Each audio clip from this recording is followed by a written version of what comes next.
देखते हैं इस क्वेश्चन को, जो कि कह रहा है कि 1 kg of sodium hydroxide is added to 10 ml of 0.1 normal HCl. The resulting solution will turn blue litmus red, turn phenolphthalein solution pink, turn methyl orange red, and will have no effect on red or blue litmus paper. यानी कि ये acid और base की mixing हो रही है, तो इसे हम लोग लिख सकते हैं रिएक्टिव मिक्सिंग। जो कंसेप्ट इसमें यूज हुआ है वो हुआ है रिएक्टिव मिक्सिंग। और क्योंकि हम एसिड और बेस को मिक्स कर रहे हैं, हम चेक करेंगे कि सबसे पहले सॉल्यूशन का पीएच क्या था, फाइनली सॉल्यूशन का पीएच क्या रह गया, और उस पीएच चेंज के लिए इनमें से कौन सा इंडिकेटर हमारे लिए यूजफुल है। तो इनिशियली जो हमने सॉल्यूशन ले रखा है वो ले रखा है 0.1 नॉर्मल HCl सॉल्यूशन, 0.1 नॉर्मल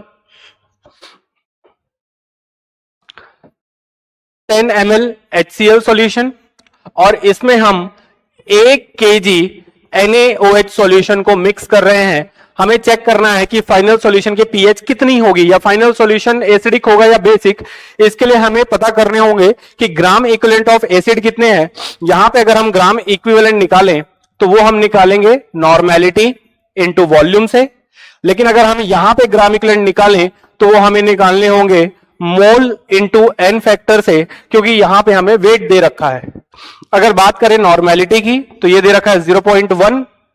अगर हम लोग बात करें वॉल्यूम की तो ये हमें दे रखा है 10 मिलीलीटर, यानी 10 raise to the power 10 into 10 raise to the power -3 litre. तो यहां से हमें मिल गया 1 into 10 raise to the power -3 equivalent HCl।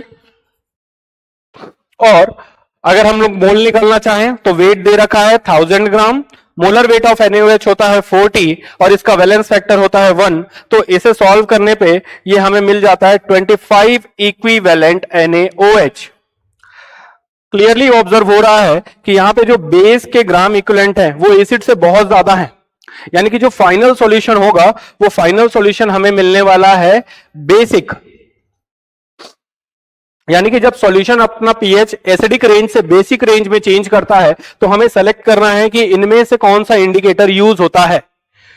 पहला ऑप्शन है टर्न्स ब्लू लिटमस रेड।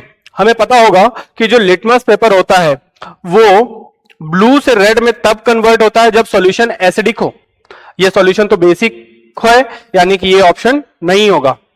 जो फिनोल्फथलीन इंडिकेटर होता है वो एसिडिक सॉल्यूशन में होता है कलरलेस और बेसिक सॉल्यूशन में होता है पिंक, जो कि हमारे क्वेश्चन में भी आ रहा है। यानी कि इस क्वेश्चन का सही ऑप्शन होगा ऑप्शन 2।